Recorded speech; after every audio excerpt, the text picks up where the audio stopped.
30장 1절부터 봅시다. 여호와께로서 말씀이 에레미야에게 임하여 이르시니라. 이스라엘의 하나님 여호와께서 이같이 일러 가라사대 내가 네게 이른 모든 말을 책에 기록하라. 이 성경이 그냥 기록되어진 것이 아니라 우리 하나님께서 이렇게 필히 이걸 갖다가 기록을 해 하고 이렇게 명령하시는 것을 볼 수가 있습니다. 왜 이렇게 하나님께서 자신의 우리 에레미야한테 주신 이 말씀들을 갖다가 이렇게 기록하라고 하시는 이유가 뭐예요? 그것은 장차 되어질 일, 바벨론 포로 해방을 통해서 무엇을 나타내시고자 합니까? 하나님께서 이 모든 것을 갖다가 기획하시고 계획을 하시고 주장을 하셨다는 것을 알게 하시는 거예요. 우리 하나님께서 이 선지자들을 통해서 먼저 이렇게 말씀을 주셨다는 것을 그 후대에 이스라엘 백성들로 하여금 알게 하시려는 겁니다. 그러니까 하나님이 하나님 되시는 거, 내가 나만이 참신이라는 겁니다. 우리 하나님께서 내가 이 세상 모든 것들 다 창조했고 내가 이 모든 것들 다 내 뜻대로 다스리시고 통치하시는 그런 하나님 되신다는 것을 갖다가 지금 말씀하고 있는 겁니다. 이 세상 역사를 누가 마음대로 주장하느냐? 바로 나라는 겁니다. 왜 이렇게 하시는 거예요? 이스라엘 백성들에게 우리 하나님이 어떠한 분인가를 알려주셔서 우리 하나님께서 진정으로 찬양과 영광을 받으시기 위해서 그 이스라엘 백성들로부터 우리에게 믿음을 주셔서, 이것은 이스라엘 백성들 또 오늘날 우리 이 시대를 살아가는 우리들에게 주신 말씀입니다. 이거 우리를 위해서 주신 말씀이요. 기록하라는 거예요. 우리를 위해서 기록을 하게 하신 겁니다. 우리한테 믿음을 주시기 위해서. 너희가 받은 구원이 그냥 받은 것이 아니라 내가 이토록 너희를 구원하기 위해서 얼마나 노력을 했는지 보라는 겁니다. 우리 하나님이. 누가 참신이고 누가 이 세상 역사를 주관하는 자인지 어디 한번 생각을 갖다 해보라는 거예요. 그래서 우리들한테 믿음을 주시기 위해서 이 바벨론 포로 해방을 갖다가 기획하시고 그것을 갖다가 그대로 이루심으로 해서 역사의 주인 되심을 나타내시고, 그러면서 자신이 보내는 그 메시아, 그 메시아 시대가 어떠한 건지 보여주어서 우리들에게 믿음을 주어서 우리를 갖다가 하나님의 백성 삼으시고 하나님의 자녀 삼으시기 위한 우리 하나님의 계획입니다. 이런 모든 것들이 우리를 갖다가 하나님께서 우리의 하나님이 되셔서 우리로부터 진정한 찬송, 진정한 영광을 갖다 받으시기 위해서 이 모든 일을 갖다가 계획을 하시고 지금 나가시는 거예요. 그래서 내가 네게 이른 모든 말을 책에다 다 기록을 하라는 겁니다. 남기라는 거예요. 여기에서 이른 모든 말이라는 것은 이제 에레미야서 전체를 갖다가 가리킨다고 볼 수가 있어요. 물론 좁게는 다음에 나오는 30장에서 33장까지의 그 예언된 말씀을 가리킬 수도 있겠지만은 그것보다는 에레미야서 전체를 갖다가 가리킨다고 볼 수가 있어요. 저쪽 한번 찾아봅시다. 에레미야서 36장 4절 한번 찾아봅시다. 2절부터 한번 봅시다. 너는 두루마리 책을 취하여 내가 네게 말하던 날, 곧 요시아의 날부터, 이 요시아의 날부터가 언제입니까? 에레미야가 처음 소명을 받던 때, BC 627년을 갖다 얘기하죠. 그날부터 오늘까지 이스라엘과 유다와 열방에 대하여 나의 네게 이른 모든 말을 그것에 기록하다. 두루마리에다가 다 기록을 갖다가 하라는 겁니다. 유다 족속이 내가 그들에게 내리려 한 모든 재앙을 듣고 각각 한 길에서 돌이킬 듯 하니라. 그리하면 내가 그 아까 죄를 사하리라. 이에 에레미야가 네리야의 아들 바룩을 부르매 바룩이 에레미야의 구전대로 에레미야가 말해주는 대로 여호와께서 그에게 이르신 모든 말씀을 두루마리 책에 기록하니라. 누가 기록했다는 거요? 에레미야의 비서였던 바룩. 바룩을 통해서 이렇게 대필한 것을 볼 수가 있어요. 그러니까 에레미야서는 거의 대부분 이 바룩이 이렇게 대피를 했습니다. 에레미야 그 개인 비서처럼. 그래서 이제 30장으로 돌아옵시다. 여기에서도 아마 내가 네게 이른 모든 말을 책에 기록하라. 이것도 아마 바룩이 기록을 했을 것이라고 그렇게 생각을 합니다. 나 여호와가 말하노라. 내가 내 백성 이스라엘과 유다의 포로를 돌이킬 때가 이르리니. 지금 시드기야 왕 때 이 말씀이 베풀어졌다고 본다면은 아직 완전히 다 잡혀간 것도 아니에요. 아직 BC 586년 사건이 남아있죠. 그리고 물론 1차적으로는 BC 605년, BC 597년 두 번에 걸쳐서 바벨론 포로들이 이렇게 끌려가기는 했지만, 근데 어쨌든 그 포로들을 갖다가 이제 돌이킬 때가 이르리라는 겁니다. 그 포로들이 해방이 되어서 가나안 땅으로 돌아오는 때가 이르리라는 거예요. 우리 하나님께서 그렇게 하시겠다는 거죠. 내가 그들을 그 열조에게 준 땅으로 돌아오게 할 것이다. 그들에게 열조에게 준 땅이 무엇입니까? 그들의 조상들에게 준 땅이라고 하면은 곧 가나안 땅으로 이제 다시금 그렇게 돌아오게 할 것을 말씀하고 있어요. 이 가나안 땅으로. 근데 우리 하나님께서 이 바벨론 포로 해방을 통해서 보여주시고자 하는 것은 장차 메시아, 우리 하나님께서 보내주시는 그 메시아를 통한 그 구원을 갖다가 말씀하고자 하는 것이기 때문에 1차적으로는 그 열조에게 준 땅이라고 하는 것은 가나안 땅이 맞아요. 근데 또 우리 인생들한테 볼 때는 하나님 나라라고 할 수가 있어요. 2차적인 의미에서 메시아 시대에 우리가 돌아간다고 하는 것은 그러죠? 그래서 가나안 땅이라고 하는 것은 어떻게 보면 에덴 동산의 모형이라고도 할 수가 있고, 또 하나님 나라를 예표하는 곳이라고도 이렇게 얘기할 수가 있습니다. 이스라엘 백성들은 이제 가나안 땅에서 살다가 죄를 범하여서 우리 하나님께로부터 심판을 받고 바벨론 포로로 쫓겨갑니다. 그리고 그 바벨론의 압제 속에서 그렇게 살아가는 것을 볼 수가 있어요. 우리는 인생들은 어떻습니까? 에덴 동산에서 살다가 죄를 범함으로 해서 우리 하나님께로부터 심판을 받고 에덴 동산에서 쫓겨납니다. 그래서 사단의 압제 속에서 지금 이와 같이 살아가고 있어요. 예? 그런 비슷한 그림이 이렇게 그려 나오잖아요. 그래서 우리 하나님께서 뭐라 합니까? 그 열조에게 준 땅으로 돌아오게 할 것이라. 결국엔 본향으로 돌아가게 된다는 거예요. 그러면은 1차적으로는 가나안 땅은 가리키지만 2차적으로는 하나님 나라를 갖다가 가리킨다고 할 수가 있어요. 그래서 그 열조에게 준 땅으로 돌아오게 할 것이라. 근데 여기 보니까 이스라엘과 유다의 포로라고 그렇게 되어 있네요. 이스라엘은 언제 멸망했습니까? 북이스라엘을 가리킨다고 볼 수가 있어요. 여기에서는. 근데 북이스라엘은 BC 722년 아수르에 의해서 멸망을 했습니다. 그래갖고 아수르 땅에 포로로 다 끌려가지고 그 땅 가운데 흩어져서 살았어요. 포로로 끌려가지고. 또 남유다 사람들은 어떻습니까? BC 586년 바벨론 포로로 끌려가지고 바벨론 땅에 이렇게 흩어져서 살았어요. 근데 결국에는 바벨론 땅에 흩어져서 산 것이나 아수르 땅에 흩어져서 산 것이나 거의 같은 지역입니다. 그래서 그때 당시에 이제 포로들이, 그게 북이스라엘과 남유다의 포로들이 다 이렇게 돌이킬 때가 있는데, 내가 그들을 어쨌거나 똑같습니다. 뭐 포로들이 돌아오는 그 해방의 모형이라고 하는 것은 장차 하나님께서 보내시는 그 메시아를 통한 그 구원의 모형을 제시하고 있는 거기 때문에 똑같아요. 이것이 바로 원근 통시적인 예언 방법이라고 할 수가 있어요. 제1차적으로는 세상 역사 가운데 분명히 이루어지고 우리 눈으로 볼 수 있게끔 BC 537년 이스라엘 백성들이 바벨론 땅에서 해방되어서 돌아오는 것.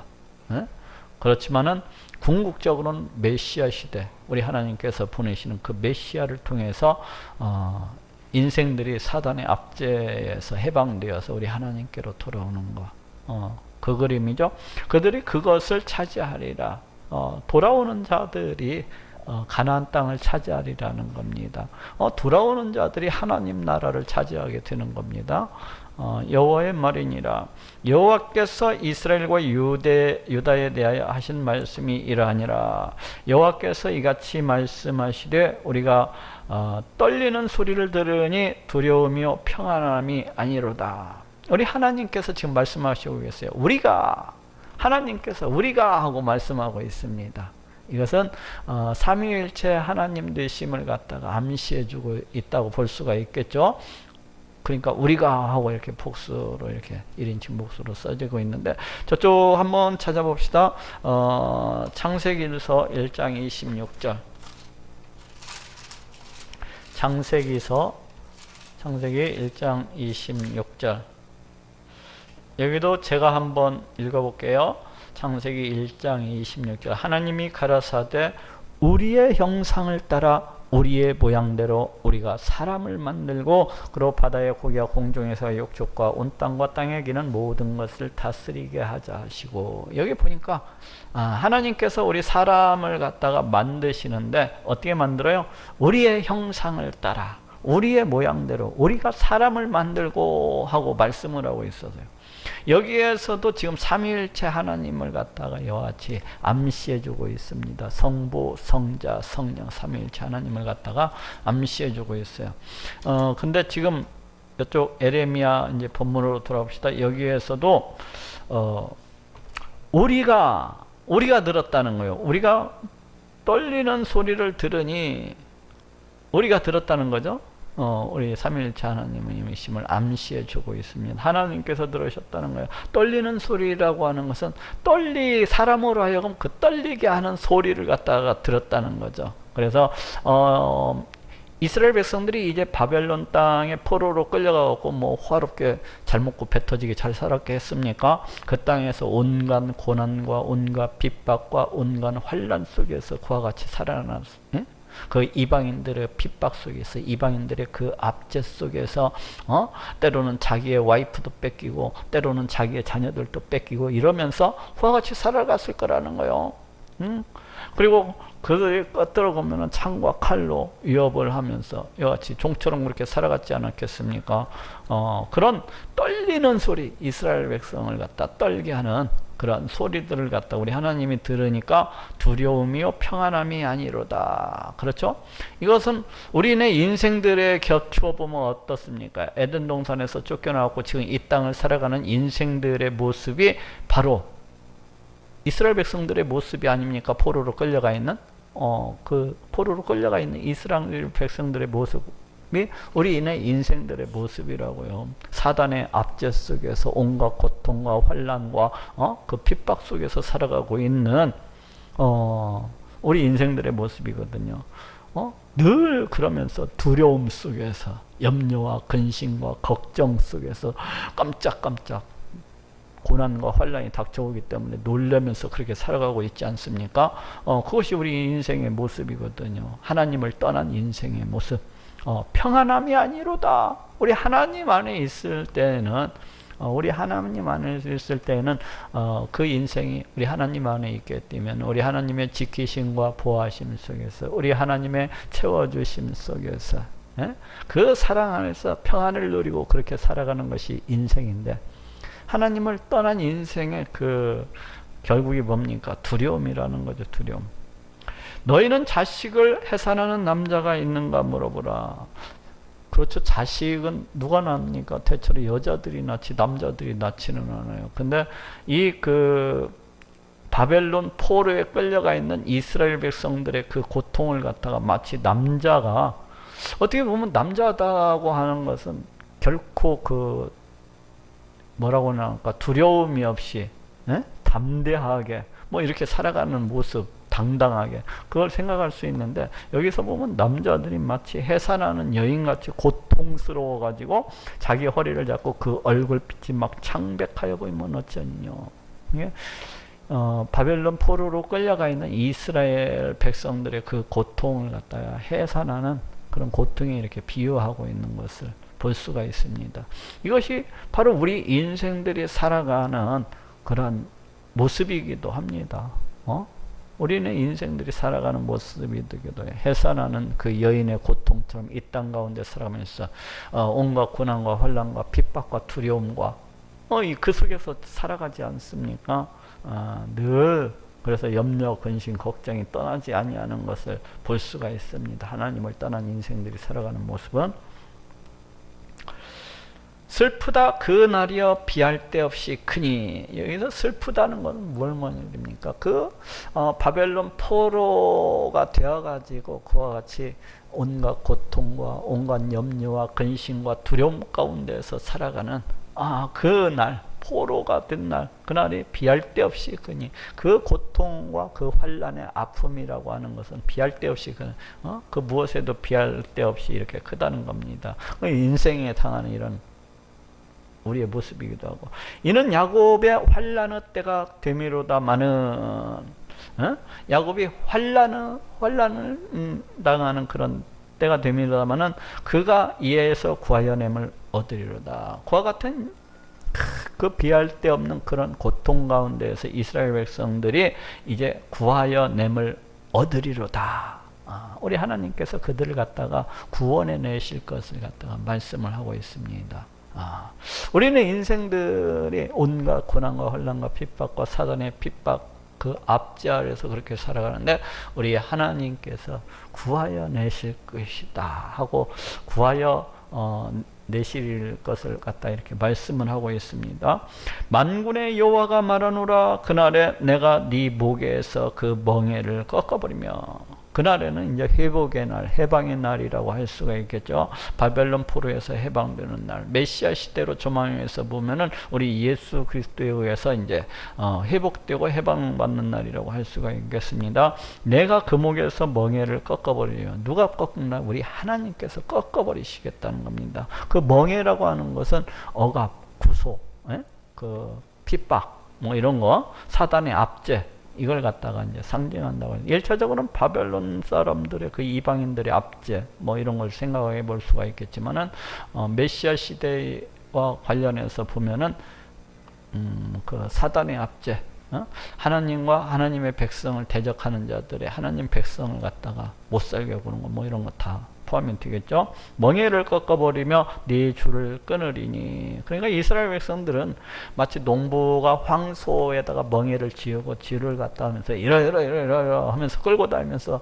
그 온갖 중노동을 갖다 다 시키는 것을 볼 수가 있지 않습니까? 바로 이스라엘 백성들이 그와 같은 바벨론 사람들의 그 앞에서 황소와 같이 바벨론 사람들의 그 압제하에서 살아갔었는데, 우리네 인생이라고 하는 것이 그 사탄의 그 종노릇을 하면서 그와 같이 그 압제에서 살아갔었는데, 이제는 어떻다는 겁니까? 이방인이 다시는 너를 그렇게 부리지 못할 것이며, 다시는 그렇게 하지 못하리라는 겁니다. 1차적으로는 이방인도 이제 바벨론 사람들,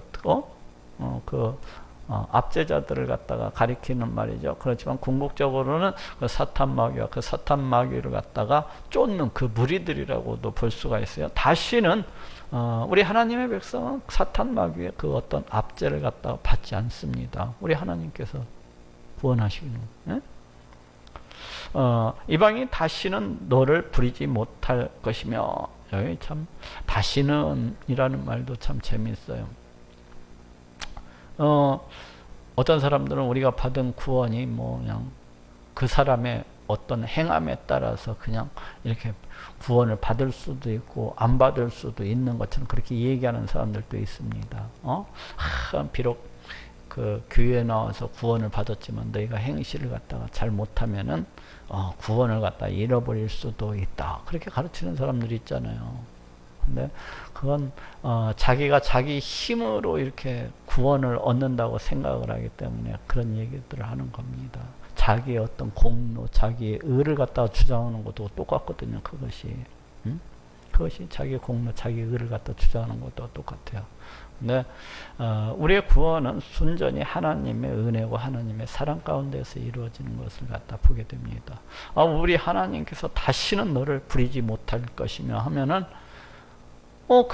다시는 그렇게 한 번 구원받으면 그 구원은 뺏기지 아니하는 겁니다. 그러지 뭐 그 사람의 행실에 따라서 거듭났다가 또 행실을 잘못하면 또다시 거듭나지 못했다가 가령 달걀이 그 병아리로 삐약삐약삐약 하고 태어났다가 그 행함이 못하면 다시 달걀로 돌아갑니까? 그러지 않잖아요. 사망에서 생명으로 한번 옮김을 받았으면 그걸로서 끝이지, 뭐 사망에서 생명으로 옮김을 받았다가 또 생명에서 행함을 잘못했더니 또 사망으로 옮김을 받았다가 하나님의 자녀가 됐다가 아침에는 하나님의 자녀가 됐다가 저녁 때는 하나님의 자녀가 안 됐다가 그러는 것이 아니거든요. 우리 구원이라고 하는 것이 한 번 받은 구원은 영원한 거고 그 구원은 절대로 변함이 없는 겁니다. 우리 하나님께서 행하시는 일을 갖다가 누가 좌지우지하고 지 맘대로 할 수가 있겠습니까? 그렇게 우리 하나님이 능력이 없으신 분이에요. 너희는 너희 하나님 나 여호와를 섬기며 내가 너희를 위하여 일으킬 너희 왕 다윗을 섬기리라. 이제 메시아 시대 그날이 되면은 1차적으로는 이제 바벨론 포로에서 이스라엘 백성들이 BC 537년에 이렇게 고레스의 칙령을 받고서 돌아오는 것을 볼 수가 있습니다. 그때가 되면은 1차적으로는 그들이 가나안 땅에 돌아와서 우리 하나님을 갖다가 섬기게 되리라는 겁니다. 하나님을 갖다가 자기 하나님으로 삼고 자기는 그 백성이 되고 그 자녀가 되어서 그렇게 살아가게 될 것이라는 거예요. 그리고 또 하나는 너희를 위해서 이렇게 다윗 왕을 갖다가 섬기게 되리라는 겁니다. 그런데 이스라엘 백성들이 BC 537년 바벨론으로에서 이제 포로로부터 해방이 되어서 돌아오기는 했지만은 다윗 왕조는 다시 들어서지를 못했습니다. 계속 이들은 이방인들의 압제 아래에서 계속 살아갔던 것을 볼 수가 있어요. 바벨론 포로에서 돌아오기는 했지만은 계속해서 페르시아 제국의 피지배민족으로서 그렇게 살아갔던 것을 볼 수가 있고 그 뒤에는 헬라 제국 그 밑에서 또 그 뒤에는 또 로마 제국 밑에서 그렇게 줄곧 이방민족의 그 압제 아래에서 그렇게 살아갔지 그 뒤에 뭐 다윗 왕국이 다시금 이 세상 역사 가운데 세워졌던 적이 없습니다. 그래서 여기 이제 그 9절 이 말씀은 우리 예수님에 의해서 성취되어지는 것을 갖다가 볼 수가 있어요. 이 땅 가운데 오신 우리 하나님께서 보내신 메시아, 우리 예수님에 의해서 이렇게 성취가 되어지는 것을 볼 수가 있습니다. 지금 우리가 어떻습니까? 우리 예수님께서 십자가에 달려 피 흘려 죽으심으로 인해서 내 모든 죄를 다 갚아 주셨기 때문에 우리가 하나님의 백성, 하나님의 자녀가 되어서 하나님을 내 하나님으로 그렇게 섬기면서 그렇게 살아가고 있지 않습니까? 그리고 또 누구를 왕으로서 그렇게 삼고서 이렇게 섬기면서 살아갑니까? 바로 우리 예수님을 갖다 우리 왕으로서 그렇게 우리가 섬기면서 그렇게 살아가는 모습을 갖다 볼 수가 있어요.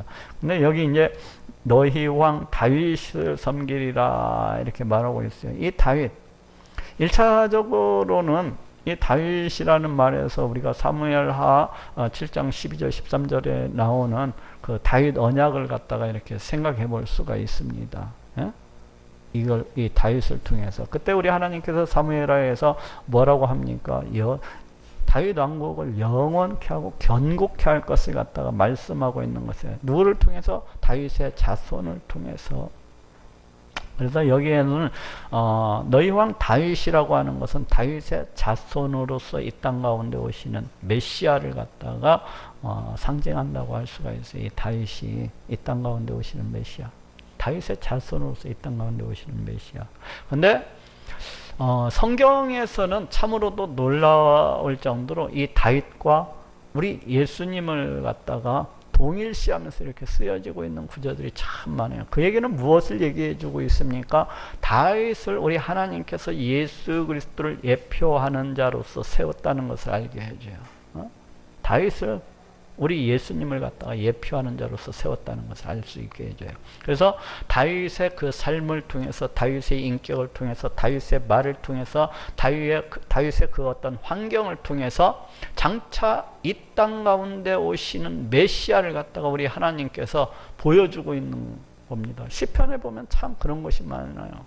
다윗이 지은 그 시편을 보면은 다윗의 그 삶을 통해서, 그 인격을 통해서, 그 환경을 통해서 이 땅 가운데 오시는 그 메시아를 보여주고 있는 거예요. 표적으로 우리 하나님께서 바벨론 포로 해방의 모형을 통해서 장차 우리 하나님께서 베푸시는 그 구원의 그 모형을 갖다가 이와 같이 제시를 해주고 있듯이, 마찬가지로 다윗이라는 사람을 통해서 우리 하나님께서 장차 자신이 이 땅 가운데 보내시는 그 메시아를 갖다가 그대로 그 모형적으로, 그 그림자로서 이렇게 보여주고 있는 것을 볼 수가 있습니다. 그래서 시편의 많은 부분들을 보면 우리 예수님과 관련된 그런 예언적인 시들이 참으로 많습니다. 그래서 여기에서도 지금 또 그 시편뿐만 아니라 성경 곳곳에서 다윗과 우리 예수님을 동일시해서 이 땅 가운데 오시는 메시아를 동일시해서 그와 같이 쓰여지고 있는 모습들을 볼 수가 있어요. 저쪽 한번 찾아봅시다. 이사야서 55장 3절. 이사야서 55장 3절.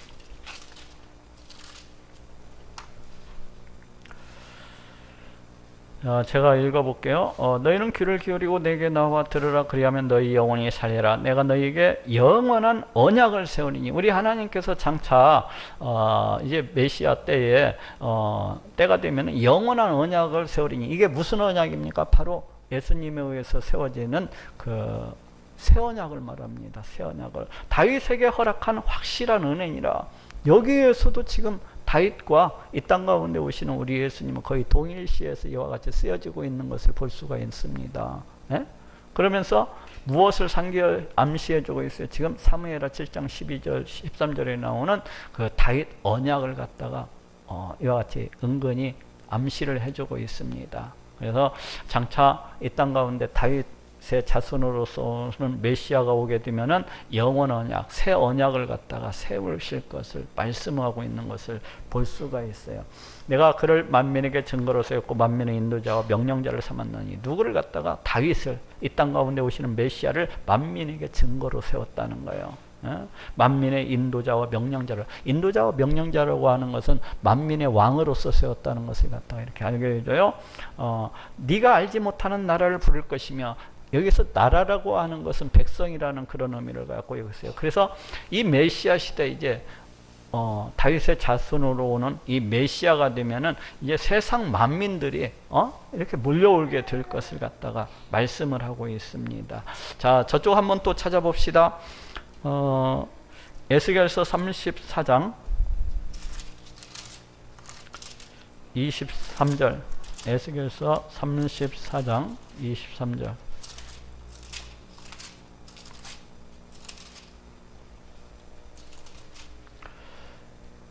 제가 읽어볼게요. 에스겔서 34장 23절. 내가 한 목자를 그들 위에 세워 먹이게 하리니 그는 내 종 다윗이라. 그가 그들을 먹이고 그들의 목자가 될지라. 여기에서도 이 땅 가운데 오시는 메시아를 가리켜서 다윗이라고 이렇게 얘기를 하고 있는 것을 볼 수가 있습니다. 예수님은 우리의 목자시잖아요. 그래서 우리를 갖다가 우리는 그의 양떼들이고. 저쪽도 한번 찾아볼게요. 37장, 에스겔서 37장 24절부터. 여기서도 내 종 다윗이 그들의 왕이 되리니 그들에게 다 한 목자가 있을 것이다. 그들이 내 규례를 준행하고 내 율례를 지켜 행하며 내가 내 종 야곱에 준 땅 곧 그 열조가 거하던 땅에 그들이 거하되 그들과 그 자자 손손이 영원히 거기 거할 것이요. 여기가 하나님 나라거든요. 내 종 다윗이 영원히 그 왕이 되리라. 여기에서도 보면은 다윗을 갖다가 다윗의 후손으로서 이 땅 가운데 오시는 그 메시아와 동일시해서 이와 같이 기록을 하고 있는 것을 갖다 볼 수가 있습니다. 자, 본문으로 돌아옵시다. 에레미야서 30장 본문으로 돌아옵시다. 이와 같이 그 하나님께서 끊임없이 그 다윗의 자손으로 이 땅 가운데 오시는 메시아, 사무엘하 7장 12절 13절에서 그 예언을 주고 그것을 갖다가 그대로 이루어 나가시는 것을 갖다가 볼 수가 있습니다. 그러므로 나 여호와가 말하노라 내 종 야곱아 두려워 말라 이스라엘아 놀라지 말라. 지금 두려워하고 놀라지 말라라는 것은 지금 바벨론 포로 상태에 끌려가 있는 그 환난과 핍박 아래에서 두려워하고 놀라는 이스라엘 백성들의 그 상태를 갖다가 얘기해 주려고 했어요. 원근 통치법적인 관점에서 이것은 인생들이 당하고 있는, 우리는 인생들이 당하고 있는 바로 그 두려움과 놀라움이라고도 할 수가 있겠죠. 내가